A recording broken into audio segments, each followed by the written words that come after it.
जयपुर से ये खबर है, जहां राजस्थान कांग्रेस से जुड़ी हुई खबर आ रही है। विधायक अनीता जाटव को मिला नोटिस। प्रभारी रंधावा ने अनीता जाटव को नोटिस दिया है। कारण बताओ नोटिस जारी किया गया है। विधायक निधि में कथित आरोपों के मामले में जवाब मांगा गया है। अनीता जाटव से कांग्रेस के प्रभारी रंधावा ने नोटिस जारी कर जवाब मांगा है। कुछ गंभीर आरोप विधायक निधि को लेकर अनीता जाटव पर लग रहे हैं और इन आरोपों के बीच अब कांग्रेस आलाकमान ने भी एक्शन लिया है और नोटिस जारी कर विधायक अनीता जाटव से जवाब तलब किया गया है। तो अभी फिलहाल इस वक्त कांग्रेस पार्टी में हलचल काफी तेज नजर आ रही है। अनीता जाटव पर अपनी विधायक निधि के मिसयूज का आरोप लगातार लग रहा है और इन्हीं आरोपों के मद्देनजर कांग्रेस के प्रभारी सुखजिंदर सिंह रंधावा ने कारण बताओ नोटिस जारी किया है। और अब ये देखना होगा कि इस नोटिस का क्या जवाब जो है वो विधायक जाटव द्वारा दिया जाता है। अनीता जाटव अब क्या रिएक्शन देंगी इस नोटिस को लेकर। हमारे सहयोगी सुनील जुड़ चुके हैं। सुनील, कांग्रेस आलाकमान एक्शन मोड में।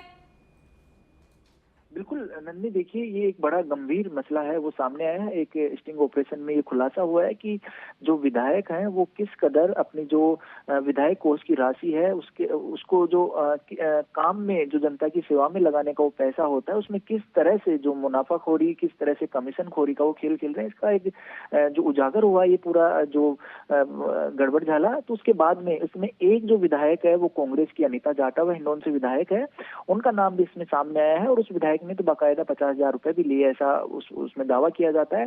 इस मामले को लेकर कांग्रेस आलाकमान है वो एक्शन मोड में है और लिहाजा इसी को देखते हुए, क्योंकि आज सुबह जैसे ये पूरी जो खबर है बाहर निकली उसके बाद में कांग्रेस आलाकमान ने की तरफ से जो राजस्थान कांग्रेस के प्रभारी सुखजिंदर सिंह रंधावा ने लेटर लिखा है जिसमें 7 दिन में जो विधायक है जिस पर कथित तौर पर 50,000 रुपए लेने का आरोप लगा है, उस विधायक को 7 दिन में उस नोटिस का जवाब देना होगा। कांग्रेस पार्टी की तरफ से ये मैसेज देने की कोशिश की गई है इस मामले में कि ये जो भ्रष्टाचार का आरोप अनीता जाटव पर लगाया है इसमें कांग्रेस पार्टी बिल्कुल बेदाग है और कांग्रेस पार्टी ऐसे किसी भी व्यक्ति का समर्थन नहीं करती है। तो एक तरीके से पूरी पार्टी जो है अपने आप को इस तरह के प्रकरण से, इस तरह के लोगों से दूर करने की कवायद कर रही है ताकि पार्टी पे कोई दाग ना लगे। बिल्कुल नंदनी, ये साफ है क्योंकि उसमें 3 विधायकों का नाम सामने आया था, एक कांग्रेस की भी थी। कांग्रेस ने समय रहते ये नोटिस जारी कर दिया गया है ताकि इस पॉलिटिकल सिनेरियो में ये माहौल जाए, ये मैसेज जाए कि कांग्रेस ने अपने विधायक को नोटिस जारी इसलिए किया है कि कांग्रेस किसी भी तरह से जो भ्रष्टाचार या भ्रष्टाचार के आरोप वाले जो लोग हैं उनके साथ नहीं है। लिहाजा 7 दिन में जवाब देना होगा। अगर संतोषप्रद जवाब ना भी मिलता है तो उस विधायक के खिलाफ एक्शन लिया जाएगा। किस तरह का एक्शन होगा ये देखने वाली बात है, लेकिन यहाँ एक मैसेज दे दिया है कांग्रेस ने, क्योंकि एक भाजपा का विधायक भी उसमें शामिल है और एक निर्दलीय भी है। तो अब एक पॉलिटिकल प्रेशर रहेगा अन्य पार्टीज के ऊपर और कांग्रेस ने भी एक जो छवि है वो यहाँ पर सबके सामने, चाहे वोटर्स हो, चाहे आम जन हो या फिर जो पॉलिटिकल पार्टी, कांग्रेस के इस एक्शन के साथ अब एक जनता की एक्सपेक्टेशन भाजपा आलाकमान से भी बनती है कि वो क्या एक्शन लेते हैं या फिर उनका क्या कदम होता है। बिल्कुल नन्नी, होना यही चाहिए कि अगर इस तरह से नाम सामने आया है, जनता का चुना हुआ जनप्रतिनिधि है और वो जनता के काम के लिए कमीशन मांग रहा है, तो ये एक बड़ी है, ये जो कह सकते हैं कि घोर लापरवाही है एक जनप्रतिनिधि की। तो यहाँ पर जो भाजपा को भी अगर उसके विधायक का नाम सामने आया है तो उनका जवाब मांगा जा सकता है, नोटिस दिया जा सकता है और देना चाहिए, क्योंकि जो माहौल है वो लगातार कहा जाता है जीरो टॉलरेंस की जो बात कहती है कोई भी सरकार या फिर कोई भी पॉलिटिकल पार्टी, तो कहीं ना कहीं इस तरह के जो मामले सामने आने के बाद कम से कम के सामने तो अपने आप को पेश करना होगा। सुनील, आपका तमाम जानकारियों के लिए। तो विधायक निधि का मिसयूज और भ्रष्टाचार का आरोप 3 विधायकों पर लगता है, जिसमें से कांग्रेस की विधायक अनीता जाटव का नाम भी सामने आता है और इन आरोपों को लेकर अब कांग्रेस आलाकमान ने अनीता जाटव को कारण बताओ नोटिस दिया है और 1 हफ्ते का समय दिया गया है। इस पर क्या जवाब अनीता जाटव देती हैं और उसके बाद क्या एक्शन कांग्रेस पार्टी लेती है ये देखना होगा। सिर्फ कांग्रेस की विधायक नहीं बल्कि बीजेपी की विधायक के ऊपर भी इस तरह के गंभीर आरोप लगे। एक स्टिंग ऑपरेशन होता है जिसमें 3 विधायकों का नाम सामने आता है।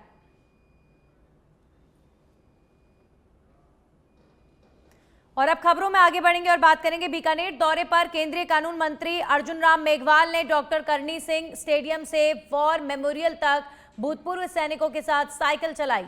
वॉर मेमोरियल पहुंचकर मंत्री ने वीर शहीदों को श्रद्धांजलि अर्पित की है। इस अवसर पर उन्होंने बताया कि भारतीय सेना ने स्पोर्ट्स अथॉरिटी ऑफ इंडिया के सहयोग से आज के दिन को विजय उत्सव के रूप में मनाने का निर्णय लिया है। साइकिलिंग को भी कार्यक्रम में शामिल किया गया और ये संडे और साइकिल पहल के तहत महत्वपूर्ण प्रयोग के रूप में सफल रही। मंत्री मेघवाल ने कहा कि फिटनेस की पहल आधा घंटा रोज पूरे देश में चल रही है। नियमित साइकिल चालकों को साइकिल और चलाने को लेकर मोटिवेशन करने को लेकर पुरस्कृत भी किया जा रहा है। मंत्री ने साथ मिलकर साइकिल चलाते हुए 2047 तक भारत को विकसित देश बनाने का संकल्प भी लिया।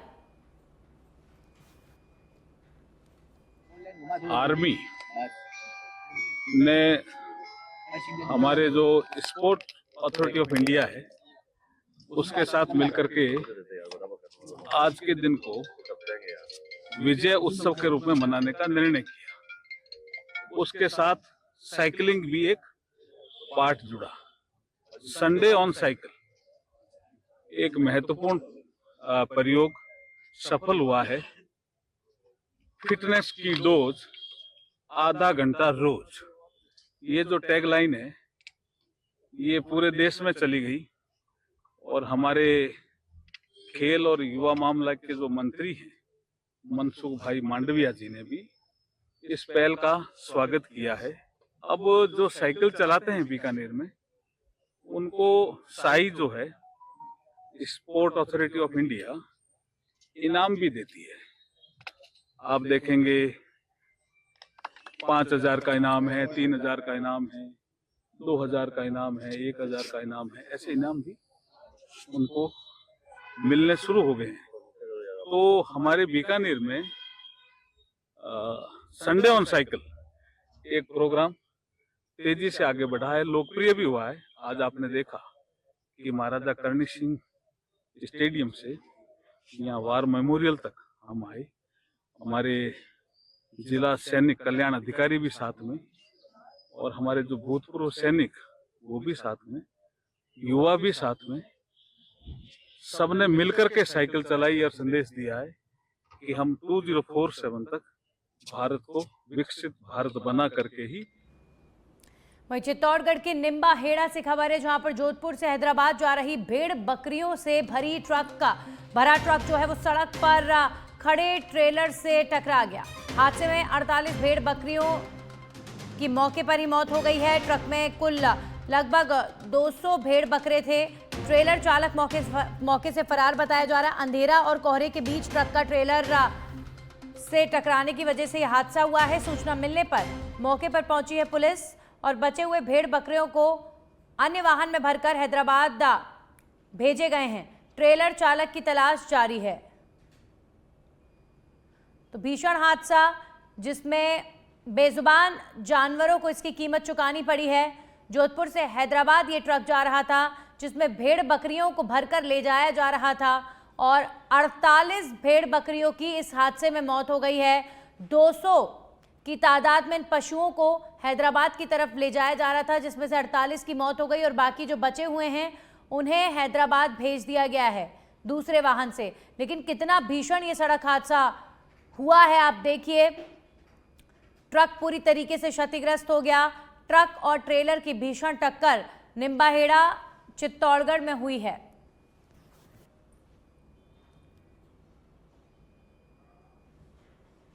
वहीं धौलपुर पुलिस ने जिले में पावर और मॉडिफाइड बाइकों के खिलाफ विशेष अभियान चलाया है। रात के लगभग आधी रात को और सुबह के लगभग 5 बजे से 10 बजे तक चले इस अभियान में तेज रफ्तार, स्टंट और ध्वनि प्रदूषण फैलाने वाली कुल 141 बाइकों को जब्त किया गया है। पुलिस ने कहा है कि नियम तोड़ने वाले चालकों को बख्शा नहीं जाएगा और यह अभियान लगातार जारी रहेगा।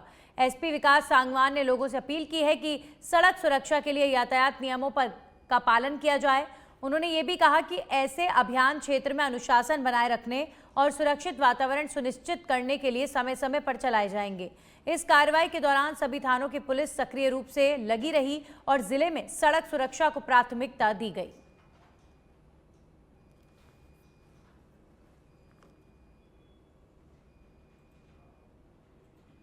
वहीं बीकानेर के नोखा क्षेत्र से एक बेहद संवेदनशील और दर्दनाक मामला सामने आया है। धुपालिया गांव में रहने वाली बुजुर्ग मां गौरा देवी को अपने ही बेटे कालूराम मेघवाल को रस्सियों से बांधकर रखने के लिए मजबूर होना पड़ा। बताया जा रहा है कि कालूराम पिछले करीब 5 वर्षों से मानसिक रूप से अस्वस्थ है और अचानक से आक्रामक हो जाता है। लोगों को नुकसान न पहुंचे इसी डर में मां ने उसे पेड़ से बांध रखा है। इस घटना से कालूराम की पत्नी और उसके 2 मासूम बच्चे गहरे सदमे में हैं। आर्थिक तंगी के चलते परिवार उसका इलाज कराने में असमर्थ हैं। बुजुर्ग मां गौरा देवी प्रशासन और समाज से मदद की गुहार लगा रही है। ये मामला न सिर्फ परिवार की पीड़ा को उजागर करता है बल्कि मानसिक स्वास्थ्य और सामाजिक सहायता व्यवस्था पर भी सवाल खड़े करता है।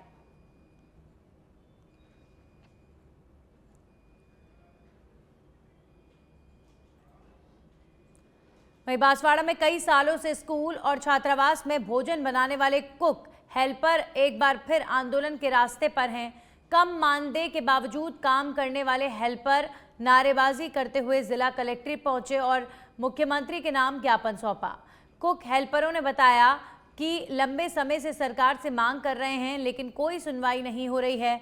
वर्तमान में उन्हें केवल 600 रुपये मासिक मानदेय में काम करना पड़ रहा है, जो महंगाई के दौर में उनके लिए काफ़ी मुश्किल बन गया है। उन्होंने कई सूत्रीय मांगों को लेकर अपना जो ज्ञापन है वो सौंपा है और चेतावनी दी है कि अगर उनकी मांगें पूरी नहीं हुई तो वे प्रदेश स्तर पर आंदोलन करेंगे। हमारे भारत के प्रधानमंत्री श्रीमान नरेंद्र जी मोदी साहब और राजस्थान के सीएम श्रीमान भजन लाल जी शर्मा साहब को हमारी 11 सूत्रीय मांगों का मांग पत्र देने के लिए हम यहाँ पे आए हैं। हमारी 2 ही सबसे महत्वपूर्ण मांग है। एक हमारा मानदेय 18,000 रुपये होना चाहिए और दूसरा हमारा जो मांग है वो है हमारे को स्थायी किया जाए और तीसरी हमारे को है सर्दी गर्मी दीपावली की छुट्टियों का। खबर बयाना क्षेत्र से है जहां पर रविवार सुबह से घना कोहरा छाया रहा जिससे जनजीवन पूरी तरह प्रभावित हुआ। करीब 10 बजे तक दृश्यता बेहद कम रहने के कारण सड़कों पर चलने वाले वाहनों को दिन में ही लाइट चलाकर चलना पड़ा। कोहरे के चलते यातायात व्यवस्था भी प्रभावित हुई और कई ट्रेनों के अपने निर्धारित समय से देरी से चलने की सूचना मिली। अधिक कोहरा सड़क दुर्घटनाओं का खतरा बढ़ा रहा है, इसलिए वाहन चालकों को विशेष सतर्कता बरतने की आवश्यकता है। बाजारों पर भी इसका असर देखा गया। अत्यधिक ठंड और कम दृश्यता के कारण अधिकांश बाजार लगभग 11 बजे के बाद ही खुले।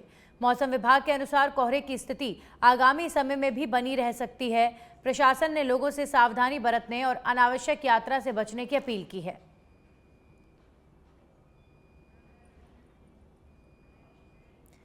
सादुलपुर में स्वच्छ भारत मिशन के तहत रविवार को एक बड़ी स्वच्छता जागरूकता रैली का आयोजन किया गया।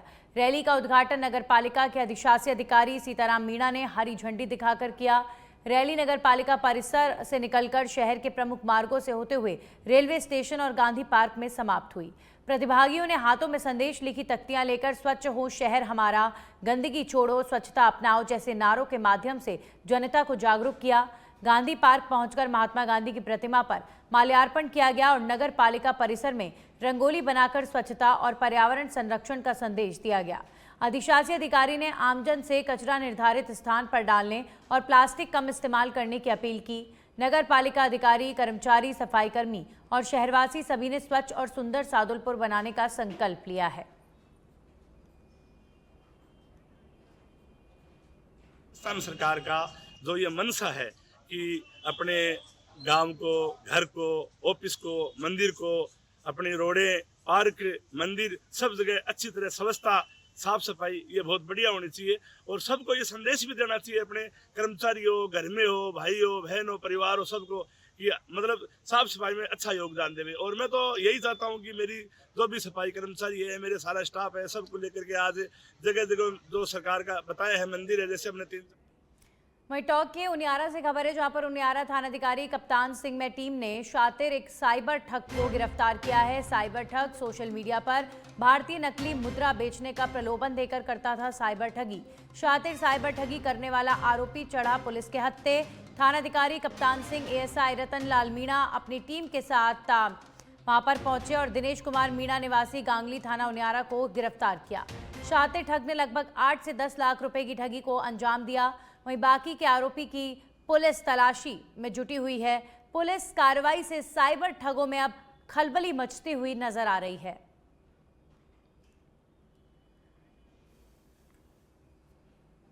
प्राप्त हुआ था जिसमें कुछ लोग अपने मोबाइल से फर्जी इंस्टाग्राम आईडी लगाकर साइबर ठगी करते हैं। तो इसी प्रकार दिनेश मीणा सन ऑफ कालूराम मीणा निवासी गांगुली थाना उनियारा का, जिसने अपने इंस्टाग्राम आईडी बनाकर फर्जी नोट बेचने के नाम पर साइबर ठगी करता था, जबकि नोट नहीं बेचता था। इसने इस साइबर ठगी के एक नया ट्रेंड शुरू किया है। इसके आधार पर इन्होंने करीब 10-12 लाख रुपए फर्जी आईडी लगाकर कमाए हैं और इसके सहयोग में हमने 4 आदमियों को और इस सहित कुल 5 आदमियों को नामजद किया है। शीघ्र ही अन्य को गिरफ्तार किया जाएगा, जिसमें दिनेश को गिरफ्तार किया गया है, अन्य और इनसे राज खुले। वहीं छोटी सादड़ी के बंबोरी में एक दर्दनाक सड़क हादसा हो गया, जिसके चलते एक महिला की मौके पर ही मौत हो गई। आपको बता दें कि एक दंपति बाइक से खेत पर काम करने जा रहे थे, तभी सामने से आ रहे एक तेज रफ्तार ट्रैक्टर ने उनकी मोटरसाइकिल को कुचल दिया, जिससे हादसे में महिला की मौके पर ही मौत हो गई, जबकि पति गंभीर रूप से घायल हो गया। तो वहीं पति जीवराज धाकड़ के पैर में फ्रैक्चर हो गया। घटना की सूचना पर ग्रामीण मौके पर पहुंचे और जलोदा थाना पुलिस को जानकारी दी गई। पुलिस ने घायल जीवराज धाकड़ को एम्बुलेंस से निम्बाहेड़ा जिला अस्पताल भिजवाया है। वहीं मृतका के शव को कब्जे में लेकर पोस्टमार्टम के लिए छोटी सादड़ी अस्पताल भिजवाया गया। जलोदा थानाधिकारी पुराराम ने बताया कि पुलिस ने हादसे में शामिल ट्रैक्टर को जब्त कर लिया है और घटना के बाद ट्रैक्टर चालक मौके से फरार हो गया, जिसकी तलाश की जा रही है। मामले को लेकर पुलिस ने जांच शुरू कर दी है। पोस्टमार्टम के बाद शव परिजनों को सौंप दिया जाएगा। इतना प्राथमिक मैं जाता था, मूर्ति डेड बॉडी को मूर्ति में करवाई जा रही है और तुरंत क्या मुख्य कारण क्या हो सकता है सर एक्सीडेंट जैसे एक्सीडेंट की इतना प्राथमिक मैं जाता था। वहीं कांकेर में वाकड़ी ढाबा के पास सुबह करीब 4 बजे जगदलपुर निवासी 72 वर्षीय साकरिया की 29 लाख रुपए की नकदी से भरी बैग बस में गायब होने से हड़कंप मच गया। साकरिया रायपुर जा रहे थे और जैसे ही उन्हें बैग गायब होने का पता चला, उन्होंने तुरंत बस संचालक और कंडक्टर को सूचना दी। कंडक्टर ने सभी यात्रियों की चेकिंग करवाई, लेकिन बैग नहीं मिला। इसके बाद मामला कांकेर कोतवाली में दर्ज कराया गया। पुलिस ने बस को कोतवाली लाकर यात्रियों से पूछताछ की और मोबाइल नंबर दर्ज कर दूसरी बस में रवाना कर दिया। अधिकारियों ने कहा कि जांच जारी है और रिपोर्ट आने तक कोई जानकारी साझा करना ठीक नहीं होगा। छत्तीसगढ़ विधानसभा का 4 दिवसीय शीतकालीन सत्र 14 दिसंबर से नए विधानसभा भवन में शुरू होने जा रहा है। ये सत्र पूरी तरह से पेपरलेस होगा, जिससे रजत जयंती विधानसभा को डिजिटल दिशा में आगे बढ़ाया जा रहा है। सत्र 14 से 17 दिसंबर 2025 तक चलेगा और कुल 4 बैठकें होंगी। इस सत्र के लिए 628 प्रश्न लगाए गए हैं। हालांकि पहले दिन प्रश्नकाल नहीं होगा। पहले दिन सदन में विजन 2047 पर चर्चा होगी, जिस पर कांग्रेस ने आपत्ति जताते हुए कार्रवाई के बहिष्कार का ऐलान कर दिया है। वहीं जांजगीर चांपा के चौराभाटा मिडिल स्कूल में सामने आए फूड पॉइजनिंग मामले में प्रशासन ने सख्त कार्रवाई की है। कलेक्टर जन्मेजय के निर्देश पर जिला शिक्षा अधिकारी ने मिड डे मील संचालन करने वाले स्वर्गीय सहायता समूह को हटाने के आदेश जारी किए हैं। साथ ही स्कूल के प्रधान पाठक को कारण बताओ नोटिस भी थमाया गया। बताया गया है कि शनिवार को विद्यालय में मध्याह्न भोजन के तहत खीर और पूड़ी परोसी गई थी, जिसके बाद कई बच्चों को पेट दर्द और गले में खराश की शिकायत हुई। सभी प्रभावित बच्चों को तत्काल सामुदायिक स्वास्थ्य केंद्र नवागढ़ में भर्ती कराया गया, जहां पर उनका उपचार जारी है। प्रशासन का कहना है कि बच्चों के स्वास्थ्य से किसी भी तरह का समझौता बर्दाश्त नहीं किया जाएगा और लापरवाही बरतने वालों पर आगे भी सख्त कार्रवाई की जाएगी।